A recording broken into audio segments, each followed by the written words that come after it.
For my final course in the Educational Technology Certification Program at Michigan State University, I was asked to identify a need or problem which I could find a creative solution for resolving the problem with the integration of technology. Since I am not in a classroom at the present time, I had to rely on the assistance of a former colleague and friend who allowed me to use her class as my setting for this project. It is important to note that because this is my solution, there is a need for me to provide a clear explanation of what we're doing and what can be gained by the use of what I perceive to be a problem in the limited times I visited her classroom. Therefore, my proposed technological solution needed to clearly provide the benefits for its use, give reasonable alternatives, and to use the resources available to this teacher.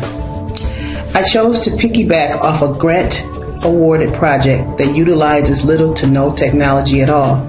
The project, I'm going to have the classroom teacher explain. My name is Kimberly Finley.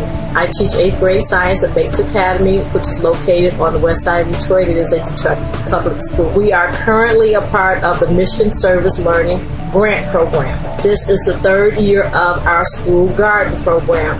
We received a Michigan Service Learning Grant. The title of the grant was A Sustainable School Garden for All Ages, which fits in with the Earth Science curriculum K through 12 on plant growth, vegetation, and school nutrition. We are currently cleaning out our garden beds in preparation for planting this year. We move forward from planting to measuring and collecting data. Once we have measured, collected data, we have received plant growth information, we will then pick and consume those vegetables that we have grown, therefore giving children a visible representation as to how vegetables are grown in the Michigan area, the nutritious value that they have, and the consumption of those vegetables. Past practice has research and data collection being conducted in a manner that is antiquated. Students in classes have no opportunity to use technology for immediate input of observations as reference to accumulated data or the ability to save and transfer information immediately to others. My solution, the Apple iPad 2. Its sleek horizontal design with a rugged cushion case would be perfect for outdoors. The iPad 2 possesses the capabilities of sharing data with other computers and other devices using what is now referred to as cloud computing. This will allow the students to create, transmit, and store from any other computer or internet-capable device.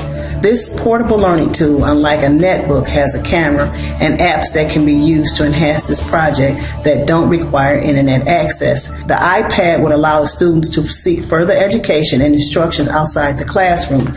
Students can make video, audio recordings of findings, video conference with group members, and take pictures of their experiments to consult later for observation or to draw a conclusion. They will be connected to the district's internet so they don't have to worry about any inappropriateness. I propose to use apps such as Garden Plot, Gardening, Seed Planner, and Field Notes that will allow students to take notes of their observation, attached to date, time, GPS location, and photographs of whatever they observe. Of the 4 apps noted, 3 work without internet connection. This will assist the students with having on-site access if internet access is not available in the areas away from the school. Funding for the iPad 2 is not readily available. At the beginning of the 2011-2012 school year, the Detroit District purchased a netbook computer for each student in 6th to 12th grade. It's not likely the district will support the purchase of a new iPad 2 at this time. In order to be prepared for this project to work next year, 2 grants were submitted. One to Lowe's Toolbox for Education, the other to Home Depot's Youth Gardening Grant Program to help defray the cost of the iPad. As a short-term solution, I propose to begin immediately using Microsoft SkyDrive as the online cloud storage application. SkyDrive provides students the opportunity to use Microsoft products such as Word, Excel, PowerPoint, and OneNote. Students will set up an Outlook account, which will allow them to create, send, and receive electronic emails. This will provide them with the opportunity to send and receive messages from teachers, group members, and other individuals within the school. Outlook is an open-end email account which provides an extra layer of protection because it can be monitored by school personnel. Another key reason for choosing SkyDrive is it eliminates having additional costs for apps added when the opportunity for purchasing iPads happen.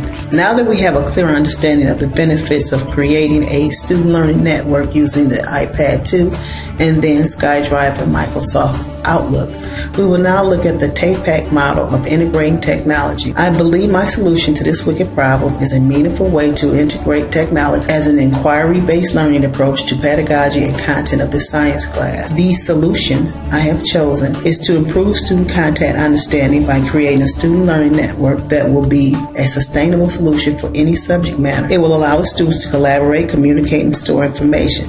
Then organize those collaborations, communication, and storing information with teachers, peers, and others outside the classroom environment. By using the aspect of a student learning network presented in this wicked problem, a teacher has opportunities to support pedagogical strategy such as fostering inquiry or collaborative learning. When you have a large amount of students researching large amounts of information and using scientific knowledge to identify the most useful or valuable parts, learning is enhanced by managing an online collaborative platform and learning management system. This technology will allow students to have access to how science subjects are transformed by online collaborative and learning management system.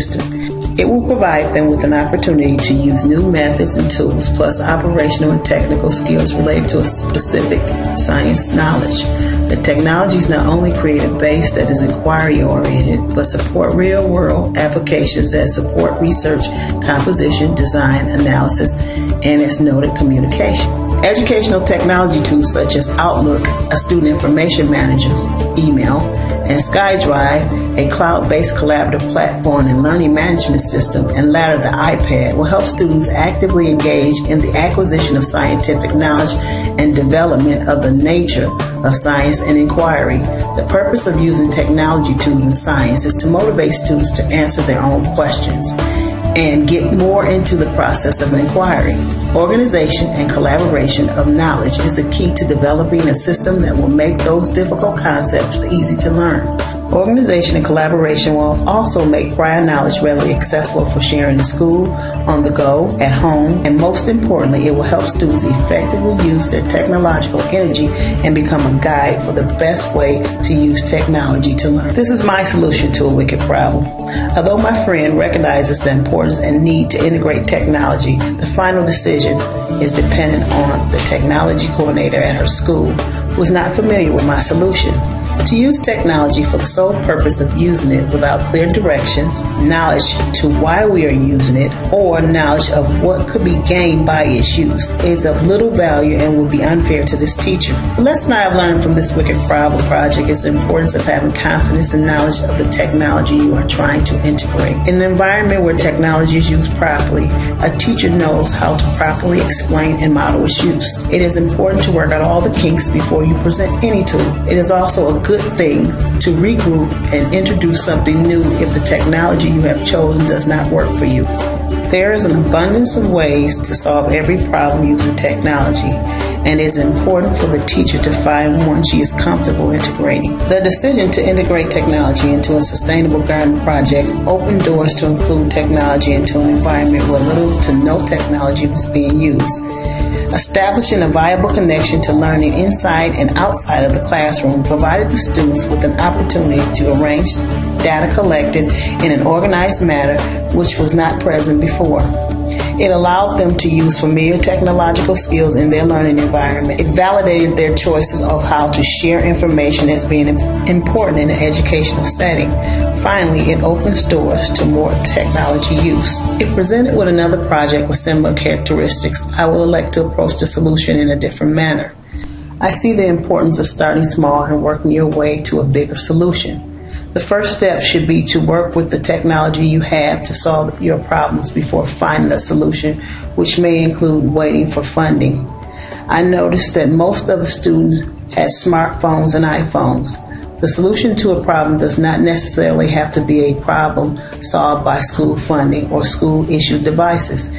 Using mobile phones are a valuable tool, and they could serve as a substitute for the iPad. My efforts to assist teachers I know who want to integrate technology into their classrooms is only a phone call away. I think it's important to assist others.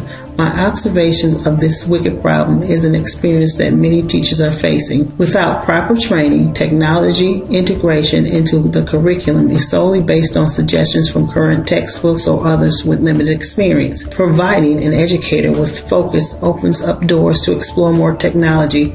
As I explore beyond my solution to this wicked problem, I find that sites such as Edmodo, Evernote, or Google Groups are sufficient resources and will produce the same result.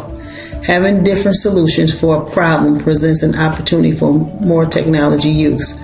I would definitely do this project again and focus on using Google Groups as my primary solution. This has been Edwina Lawson with my solution to a wicked problem from outside the classroom. Thank you.